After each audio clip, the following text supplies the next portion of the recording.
Yeah, thanks for all being here. Hope everybody got a little extra rest with the extra couple days as we prep for South Alabama. Start off from last week. Credit to Ricky and ODU. I thought they did a really nice job of executing a game plan. And when you're playing such a great level of football over a three-game win streak and a high standard, and you're executing well, and then you don't go out there and meet that standard, obviously it's disappointing for you as a head coach, a coaching staff, as players, and we were all disappointed in that outing. That's a good thing. Having done it for so long, I know when you're in these situations and you're getting ready to hit November and you have that style of game, it's very important to have immense poise as a football team, to be able to be brutally honest and be able to look at each other and say, hey, here's what went wrong, identify the corrections that need to be made, make those corrections, and then respond. And the good news is, this has been a great response football team, and I anticipate them responding. You look at after a Boise State loss, coming back against Nevada on a hard road game, being able to respond after Ole Miss, responding against Georgia State. And I could see it even from yesterday's practice, their focus and re-energized, being able to walk into November where we wanted to be. I think about where, we were last January wanting to make November relevant, and it means something. And here we sit in first place, tied for first place in November with 4 games left that will decide our opportunities to move on further. And so it's important for us to be able to get out there this week, put a great game plan against a really good South Alabama football team that's responding, making a response of their own. Their last 2 games have been stellar. Probably their best football game against ULM last week. Unbelievable run game with 2 runners that combined already have over 1,000 yards. Gio Lopez, that is executing the offense extremely well with Coach Applewhite, protecting the football with 13 touchdowns, 1 interception. Also has 350 yards rushing in his own.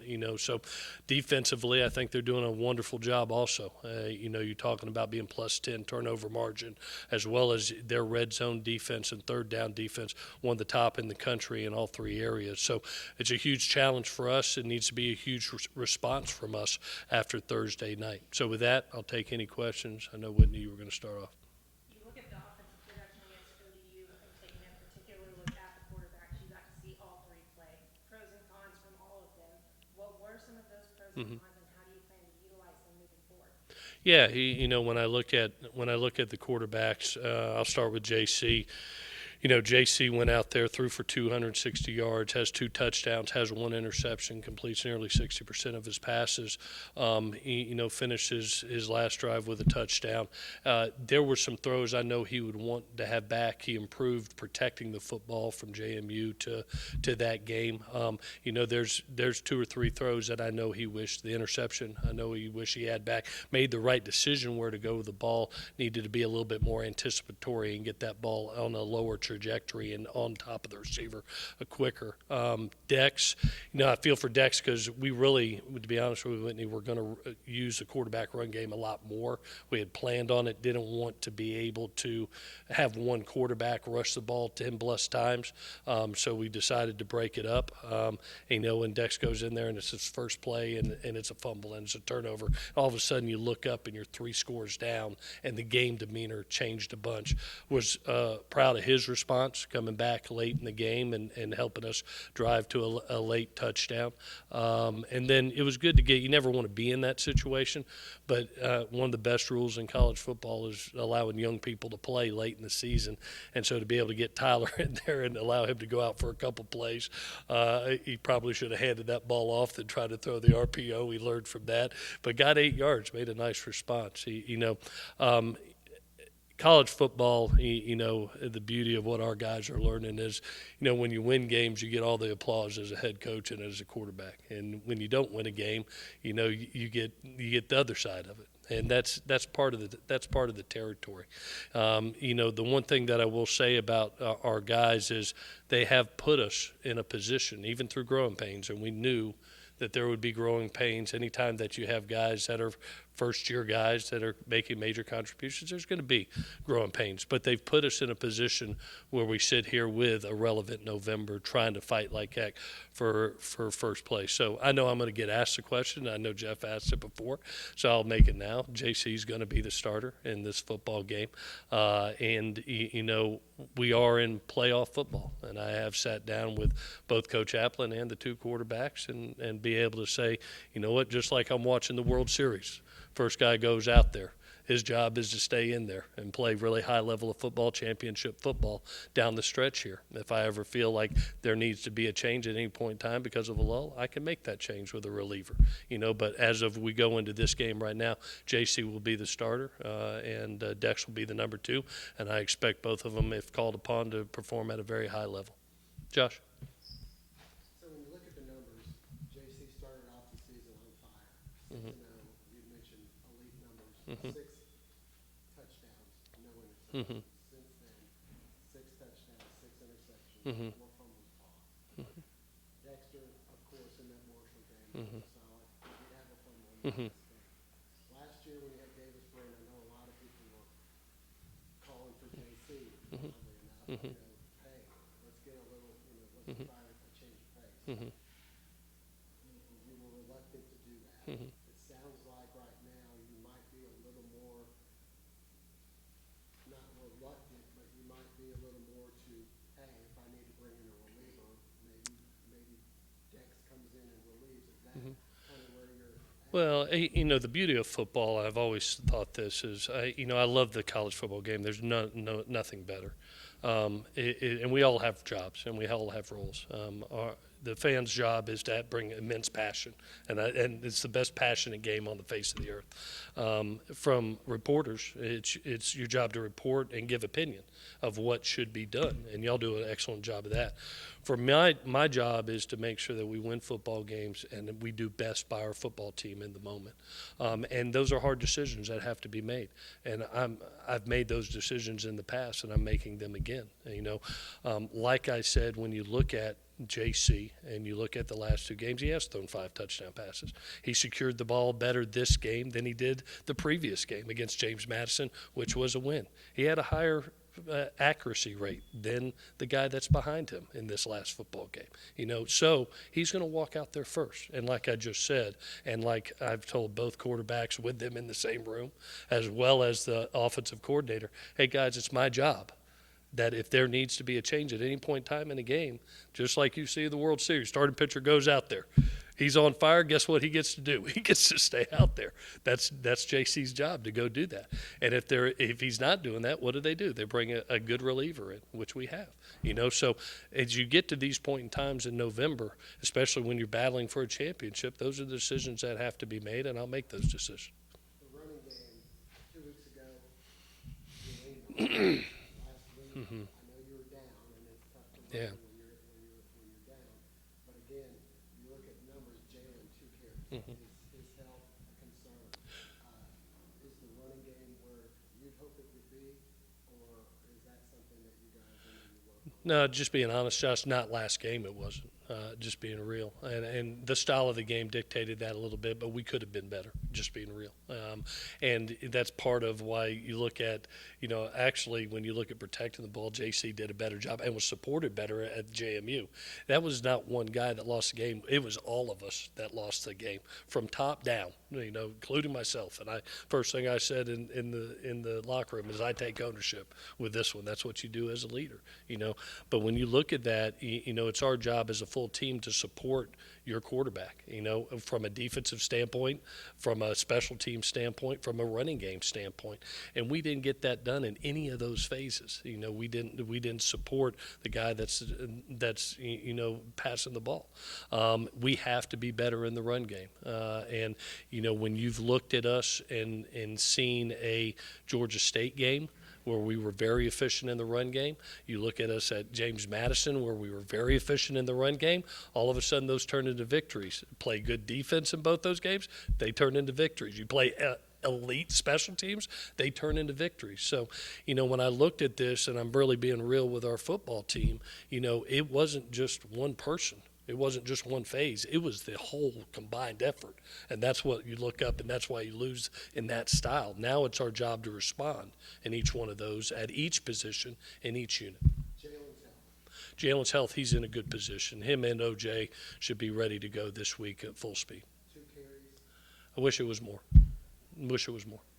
Coach, the previous 2 losses, you brought up Tell the Truth Sunday. This weekend, maybe that's Tell the Truth Friday, and it runs into Sunday, or Yeah. however that may be with your Yeah. schedule.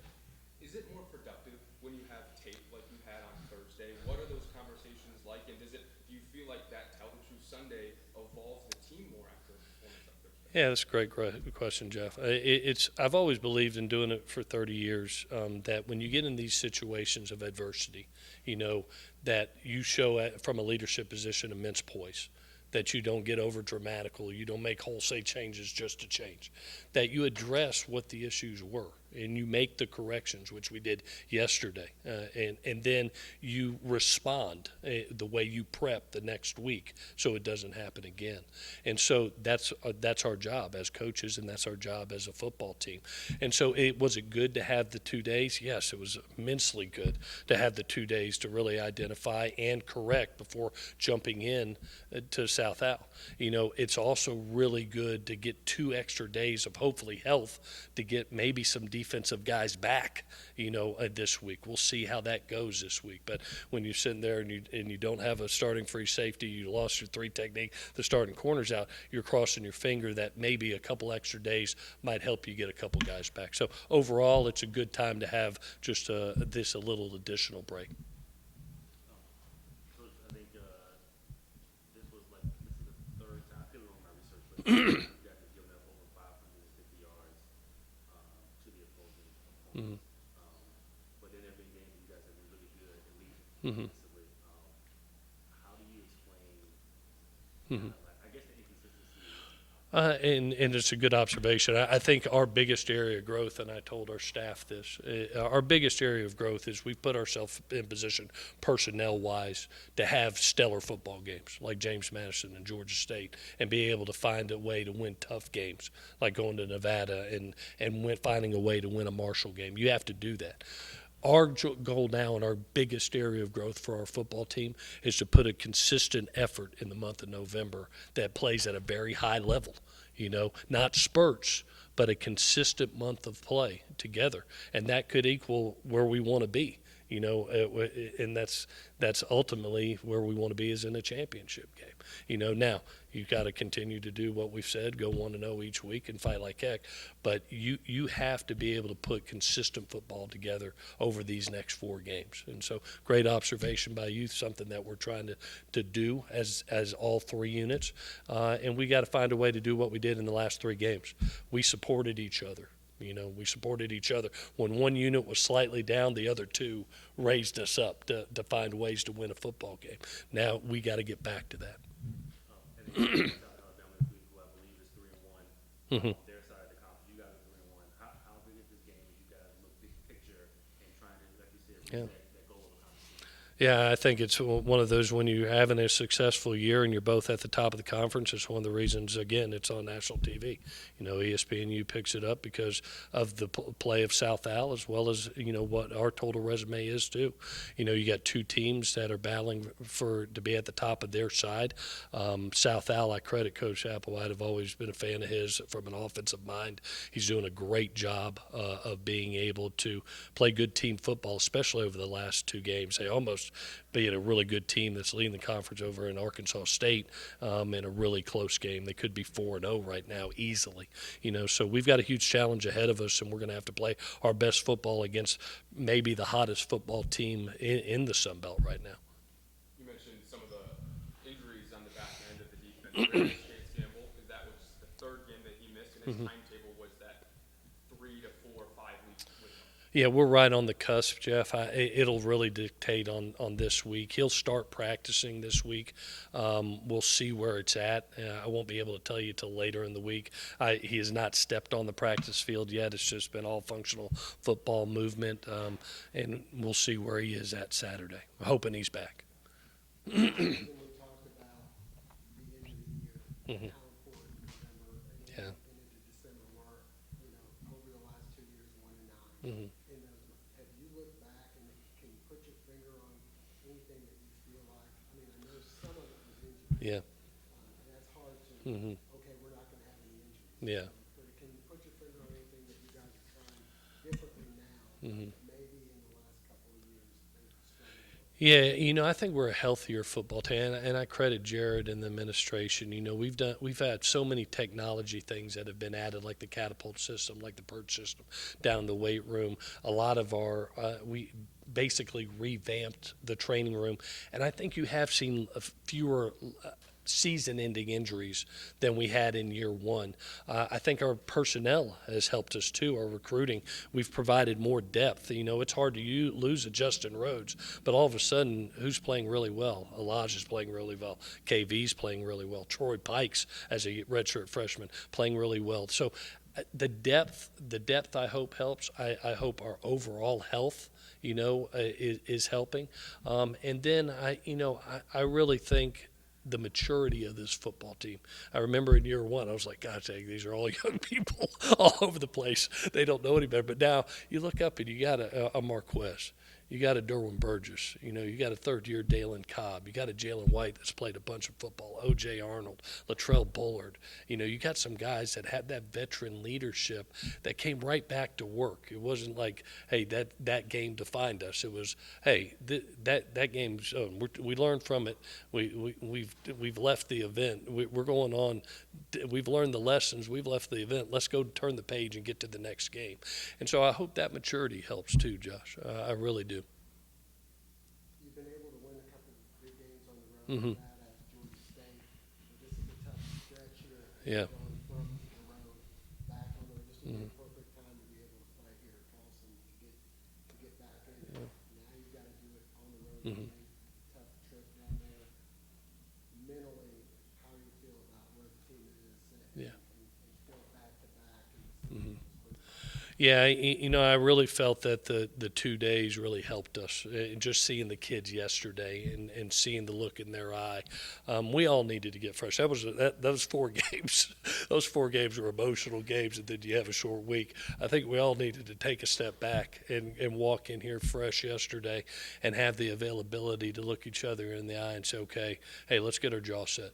Let's make the corrections. Let's move on, and let's go enter the month of November, which is a new season for us, and hopefully a championship season for us. And like you said, the reality is it doesn't get any easier. We're not playing at Paulson. We're playing at South Al against a really hot football team, and we're going to have to put our best foot forward. All right. Thank you, guys. Hail Southern.